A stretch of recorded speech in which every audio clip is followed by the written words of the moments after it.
Ya, masih di Duit Dunia Wirausaha Tabalong yang mudah. Yang berwirausaha. Oke, kita sampai di segmen keempat dan seperti biasa kita akan mempersilahkan nih penonton kita, adik-adik kita, generasi muda ini untuk bertanya. Silakan, boleh ke Agan, boleh ke Mas Ali dengan bisnisnya. Silakan, siapa duluan? Ya. Ya, perkenalkan nama saya Rudiani, saya dari SMKN 1 Tanjung, kelas 10 TKJ 3. Untuk Agan nih, kira-kira untuk siswa SMK seperti kami, bisnis apa yang bisa kami buka gitu? Ya, sekian dan terima kasih. Dia mau buka bisnis. Bisnis, tapi masih sekolah. Ya. Modalnya Kira-kira ada apa? Ada modal nggak? Nggak ada itu masalahnya. Cuma ada dengkol doang. Dongkol ya. Nah, Gimana, Gan? ini langsung ke contoh ya. Ya. Ya kalau contoh sih banyak sih. Teman-teman lihat aja yang jualan di kantin itu apa aja. Bisa buka juga itu gitu loh. Jual pentol misalnya. Oh nggak jual pentol kayak gitu ya. Nah tapi kita contoh tren sekarang deh ya. Banyak anak-anak sekolah yang istilahnya ya bisnisnya sih online sih sekarang ya. Saya ada teman masih SMP. Dia jualan ini apa? gelang apa etnik gitu ya. Dari apa? Dari kayu. Dari kayu. apa?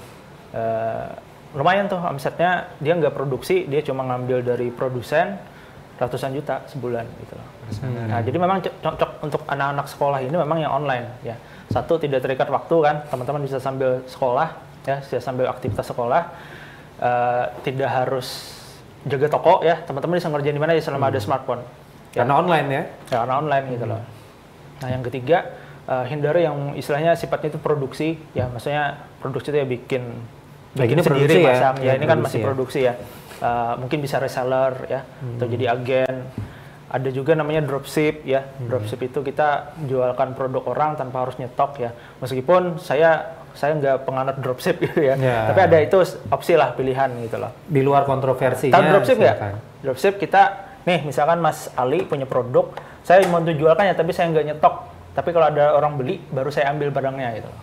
Nah ini salah satu contoh dropship kayak gitu. Biasanya kalau yang di Facebook atau Instagram order nanti pengiriman beberapa hari kemudian, nggak langsung COD misalnya. Gitu dropship biasanya. Nah jadi jangan malu awal bisnis itu jadi reseller, jadi dropship nggak apa-apa ya, atau istilahnya itu sebutnya pedagang ya. Ya. Nabi Rasulullah pun kan dagang juga, beliau ngambil barang sama orang-orang kaya, beliau dagangkan ke beberapa negara gitu ya. Nah, jadi nggak masalah gitu loh. Untuk awal-awal belajar, karena di level starting satu kemampuan yang harus dikuasai adalah kemampuan jualan. Ya, nggak usah mikir harus produk apa gitu ya, harus punya tempat kayak gimana, nggak usah. Cara jualan aja dulu gimana caranya. Jadi ada orang, Mas Ali nih kan bisa jadi reseller ya? Bisa. Nah, bisa jadi reseller Mas Ali nih. Tapi reseller pakai modal ya. Harus ada pakai modal. Yang nggak pakai modal itu namanya makelar gitu ya. Makelar kita ambil barang, nanti konsinyasi lah sebutannya. Konsinyasi itu kita ambil barang, nanti dibayar setelah laku gitu loh. Nah, jadi banyak opsi-opsi yang bisa teman-teman. Dan kalau yang mau sukses itu tadi fokus. Ya, kebanyakan teman-temannya di reseller itu nggak fokus gitu loh. Jadi lagi tren produk ini ganti, lagi tren produk ini ganti gitu lah. Akhirnya apa? Ya jualannya nggak profesional. Ya, gitu. gonta-ganti pasangan Nah, gitu. teman saya tadi yang SMP tadi, dia fokus aja jualan gelang gitu loh. Jadi dia jualan produk itu, jadi dia bikin komunitas ya, dia masuk komunitas anak muda yang hobi outfit gelang kayak gitu ya, etnik kayak gitu. Dan 100 juta per bulan gitu loh. Dia fokus gitu loh ke situ. Itu kalau bisa jadi teridentifikasi, misalnya si Ali pokoknya ingat Mas Ali, ingat keripik pisang gitu, ingat Agan Rifan, ingat ubi kazu ya, marning singkong ya, ingat saya, ingat apa ya. Gitu ya, mau jadi reseller produk apa, fokus aja dulu di situ. Gitu ya. Oke, terus siapa lagi? Ya, boleh. Ya. Perkenalkan, nama saya Anissa dari SMKN 1 Tanjung dari kelas 10 Manajemen Perkantoran. Pertanyaan saya untuk Agan, apa saja tips untuk anak muda ataupun anak sekolah yang baru memulai berwirausaha? Sekian, terima kasih. Tips. Saya lagi. Tips baru mulai anak sekolah biar sekolah jalan, bisnisnya juga jalan. Biasanya sih mereka nggak mau yang ribet-ribet. Ya, saya dulu awal bisnis itu kuliah ya, bukan sekolah sih ya, kuliah. Salah satu kendala itu yaitu susah fokus. Ya, jadi karena kebanyakan informasi gitu ya, kebanyakan ide, akhirnya ganti-ganti bisnisnya gitu. Jadi satu, kalau teman-teman mau mulai bisnis itu, meskipun itu reseller cuma jadi makelar segala macam, fokus ke satu produk aja nggak masalah gitu loh. Fokus ke satu produk, cari informasi produknya, jual ke orang-orang yang tepat gitu ya. Jadi latihan jualan itu gitu loh. Nah, jadi jangan berpikir kalau di masih sekolah itu bisnisnya harus cepat besar dulu. Misalnya sekarang kan kayak Sai Halilintar gitu ya. Ya mereka karena punya tim segala macam, wajar lah besar seperti itu gitu. Tapi kalau kita masih sendiri, satu ya pelan-pelan aja gitu loh. Jadi nggak usah yang mikir yang ratusan juta, nggak usah. Ya yang pelan-pelan aja. Jadi mulai dari bayar SPP sendiri, bayar SPP masih ya sekolah sekarang ya. Beli motor sendiri, beli bensinnya sendiri gitu loh. Jadi nggak usah yang mikir gede-gede dulu. Kita di starting tadi fokusnya adalah memperkenalkan produk kita atau siapa kita gitu loh. Kita jual apa gitu ya, kita punya produk apa, fokus ke situ dulu. Jadi jangan mikir harus untung gede, harus cepat kaya segala macam nanti dulu gitu loh. Nanti malah nggak lulus sekolah, yakin deh. Kalau gitu mulai bisnis masih sekolah ya, terus omsetnya langsung meledak nih, yakin deh pasti nggak lulus. Mending bisnis aja kan, nerusin sekolah. Nah, jadi sekolah jalan, bisnis juga sambil belajar gitu loh. Oke. Dan satu lagi biasanya kalau untuk awal bisnis, apalagi teman-teman yang masih sekolah nih, musuh utamanya adalah gengsi. Ya, jangan gengsi. Ya, kalau mau jadi pebisnis, yang perlu dihilangkan itu urat malunya. Ya, mau jualan apa aja, jangan malu. Ya, jangan gengsi. Itu. Kalau jualan ini gengsi jualan ini wah nggak keren. Ya, itu dihilangin dulu. Oke, gitu ya. Kalau malu pakai topeng. Ada yang nikung ini pacar teman sendiri nggak malu. Gimana tuh caranya? Malah laris. Next. Malah gosip. Siapa lagi? Silakan. Perkenalkan, nama saya Vinsapella dari kelas 11 TKJ 1 dari SMK Negeri 1 Tanjung. Saya ingin bertanya, kenapa sih kewirausahaan itu sangat penting untuk kami, apalagi kami yang masih muda, dan peluangnya dari bisnis kewirausahaan itu sendiri? Terima kasih. Peluangnya. Masih ya. Langsung ya? Boleh. Ya. Wirausaha ya, penting satu dari sisi mental ya. Jadi mental yang harus ditumbuhkan, kita sebagai anak muda harus berpikir bahwa saatnya kita itu membuka lapangan kerja, bukan cari kerja lagi. Kenapa? Karena beberapa tahun ke depan Indonesia akan ada bonus demografi. Kalau teman-teman tanya gurunya deh, bonus demografi apa? Tapi pendapat saya bonus demografi itu adalah meledaknya anak-anak muda, jumlah penduduk anak-anak muda di Indonesia gitu ya. Itu bonus dan juga ancaman gitu ya. Ancamannya apa? Kalau saat itu nanti, kalau nggak salah mulai tahun 2020, banyak sekali anak muda yang nggak punya pekerjaan, ya sementara lapangan kerja sempit, kita mau dikemenakan gitu loh. Nah, makanya perlu orang-orang yang punya mental membuka lapangan kerja, bukan cari kerja saja. Gitu. Ya, jangan sampai nanti tahun 2020 banyak lulusan sarjana, lulusan sekolah ternyata nggak bisa kerja. Ya, kenapa? Karena itu tidak ada lapangan kerjanya gitu loh. Makanya kita yang sekolah, ya, yang sekolah tinggi, yang punya ilmu, yang punya IQ yang bagus, harus berpikir jauh ke depan untuk membuka usaha. Ya, jangan egois, sudah pintar, ya, sudah kuliah tinggi-tinggi, tapi cari kerja juga, itu egois namanya. Ya, egois apa? Karena teman-teman ini bersaing dengan orang-orang yang nggak lulus sekolah, gitu loh, yang mungkin nggak terlalu pintar, mereka cari kerja juga, gitu. Harusnya kita yang pintar-pintar ini yang buka lapangan kerja, gitu loh. Harus gitu mikirnya ya. Dan jangka panjang mikirnya. Peluangnya besar sekali. Teman-teman kalau mau jadi dokter, bisa nggak? DO misalnya dari SMK, bisa nggak jadi dokter? Dokter gadungan bisa. Bisa ya, dokter gadungan. Mau jadi polisi, nggak lulus SMEA, bisa nggak? Saya tanya, bisa nggak? Nggak bisa kan? Mau jadi PNS, nggak lulus SMEA, bisa nggak? Bisa. Tapi bisnis, jadi pebisnis, sekarang pun bisa gitu loh. Teman-teman nggak perlu lulus, sekarang pun masih sekolah bisa jadi pebisnis. Nggak lulus sekolah bisa. Nggak sekolah pun bisa jadi peluangnya pebisnis. besar gitu loh. Cuma, pertanyaan saya adalah jangan sampai yang jadi pebisnis itu yang bego-bego sorry yang bodoh-bodoh semua gitu yang pintar-pintar pun harus berbisnis gitu loh. Nanti kalau yang nggak pintar berbisnis bisnis bangkrut terus gitu. Nah, jadi kita yang punya IQ tinggi ya, pintar sekolah ya, diberi kelebihan dari sisi keilmuan, bukalah bisnis yang bagus yang bisa membuka lapangan kerja bagi orang banyak gitu. Itu tanggung jawab kita. Kenapa Tuhan ngasih kita kepintaran gitu loh, bukan yang lain gitu. Gitu. Paham ya? Bisa dipahami ya? Nggak terlalu tinggi kan? Sebenarnya kalau mau dijawab nih panjang nih, nggak cukup 1 episode nih, bisa 1 tahun episode ya. Next, berikutnya lagi. Ya, perkenalkan nama saya Muhammad Farhan Aparin dari SMK Negeri 1 Tanjung, kelas 10 TKJ 3. Saya ingin bertanya kepada Mas Agan, apa saja sifat-sifat yang harus dimiliki seorang wirausahawan? Terima kasih. Oke. Sifat-sifat nabi. Ya, yang paling penting sih kalau di awal ya, bukan sifat sih tapi mindset. Mindsetnya adalah jangan suka alasan, jangan suka nunda gitu loh. Ya, kebanyakan tapi dan nanti. Oh, tapi nggak ada modal, Kak. Tapi saya kan bukan orang kaya gitu, tapi saya nggak pintar gitu ya. Nanti kalau bangkrut gimana gitu. Nanti aja lah setelah saya lulus sekolah gitu. Itu musuh utama. Nanti kalau mati gimana?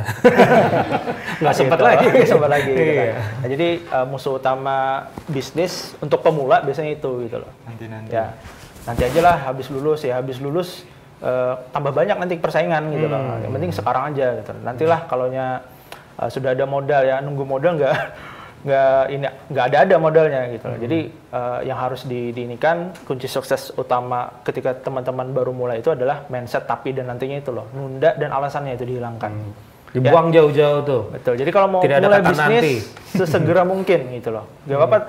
Kan sekarang masih sekolah ya, bisnis online gitu sambil gitu loh. Teman-teman selama bisa memaksimalkan waktu, insya Allah bisa sekolah dan bisnis jalan gitu loh. Pacaran masih sempat kan ya pacaran? Iya. Punya pacar, Mas. Oh, belum punya pacar. Facebookan, Instagram, masih jalan-jalan kan. Hey guys, aku sekarang di tempat ini. Nongkrong di kafe masih sempat. Masa bisnis nggak sempat? Atta Halilintar meskipun alay itu bagus gitu. Jadi YouTube kan jadi duit gitu. Iya. Ya. Instagram endorse jadi duit gitu loh. Dan awalnya juga bisnis juga kan? Ya, dia jualan Bisnis juga. reseller awalnya. Jangan sampai seperti ada yang cerita tuh, orang mau bisnis nggak punya modal, ya alasannya tuh nggak punya modal mau bisnis. Kenapa nggak mulai bisnis nggak punya modal? Oke, terus dikasih duit, nih saya kasih duit, saya modalin 10 juta, dia nanya lagi, bingung mau bisnis apa? Udah dikasih duit padahal bingung mau bisnis apa? Dikasih tahu bisnis ini aja nih, jualan keripik pisang. Alasan lagi nggak bisa bikinnya, takut kena minyak panas. Orang kayak gitu diapain? Dikarbit. Susah ya. Iya, kalau sudah mentalnya kayak gitu, ke laut aja deh. Ya, biar dipatok cumi-cumi. Patok cumi-cumi. Kurang serem. Ya, masih ada lagi? Oke, terakhir, silakan. Perkenalkan, nama saya Muhammad Iqbal Nurhuda dari SMK Negeri 1 Tanjung, kelas 10 TKJ 4. Ya, pertanyaan saya Driver, untuk ojek. Mas Ali. Kendala apa Cocok saja jadi yang pernah pebisnis. dialami dan berpengaruh dengan usaha Mas Ali itu sendiri? Terima kasih. Nah, ini baru ke Ya, Sali. jadi kendala ya dalam usaha macam-macam ya. Dari yang memang nggak punya ahlian, maksudnya dulu kan bikin bikin stip angsit tuh. Saya nggak punya keahlian tuh, kendala juga tuh. Mau bikin tapi nggak punya keahlian, kan gitu. Kemudian kendala yang kedua adalah pemasaran dan sebagainya. Saya belum paham pasar-pasar di daerah Tanjung seperti apa. Tapi dari semua permasalahan itu ternyata kalau saya cermati sekarang sebenarnya nggak ada kendala yang sangat berarti bagi sebuah usaha. Karena kendala sebenarnya itu adalah ketika kita nggak mau masuk permasalahan itu sendiri. Karena kalau kita sudah ibaratnya masuk ke yang kita pikir kendala, ternyata itu nggak berarti apa-apa gitu loh. Kendala itu nggak ada sebenarnya. Yang kendala itu sebenarnya ada di pikiran saja. Jadi seperti itu. Jadi misalnya nanti ketemu misalnya masalah apa ya tadi kayak saya nggak punya skill. coba aja bikin, misalnya mau bikin apa, mesti steak pangsit tadi, coba aja bikin, tanya sedikit gitu kan. Ternyata nggak serumit itu ternyata prosesnya, ternyata simpel sekali. Terus misalnya mau usaha apa ini, tapi kok saya nggak bisa gitu kan. Sebenarnya di mindset, kembali ke mindset tadi Pak, ternyata di mindset kita sendiri sebenarnya menghalangi kita untuk menyelesaikan permasalahan itu sendiri. Jadi kendala itu menurut saya sih nggak ada sebenarnya. Yang ada itu mindset kita terhadap kendala itu sendiri. Jadi mempersulit itu manusia itu sendiri, ya. mempersulit sendiri. sendiri. Oke, gitu ya. Oke, understood. Oke, nah jadi ada yang mau tambahin kan? Terkait kendala. Ya, jadi tiap bisnis itu tangganya tadi ya, ada kendala-kendala gitu loh. Pasti beda-beda ya. Kayak contoh tadi kalau kita baru mulai ya pasti kendalanya modal gitu ya. Tapi kalau sudah di level investasi malah kelebihan duit, bingungnya kemana duitnya gitu. Jadi jangan takut ya, pas tiap tangga itu pasti ada masalah dan tugas kita memang menyelesaikan masalah. Itulah tugas entrepreneur, tugasnya wirausaha gitu loh. Jadi tugasnya kita sebagai pengusaha nggak jauh-jauh dari masalah sebetulnya. Jadi anggap aja itu hal yang biasa. Jadi dari masalah itu kita malah dapat ilmu gitu loh. Tapi kalau kita kasih kemudahan, ya kita nggak dapat ilmu apa-apa. Dari kesulitan itulah sekolahnya kita gitu loh. Makanya mental belajarnya seorang entrepreneur itu harus lebih dari orang-orang yang cuma sekolah gitu ya. Jadi kita harus belajar terus.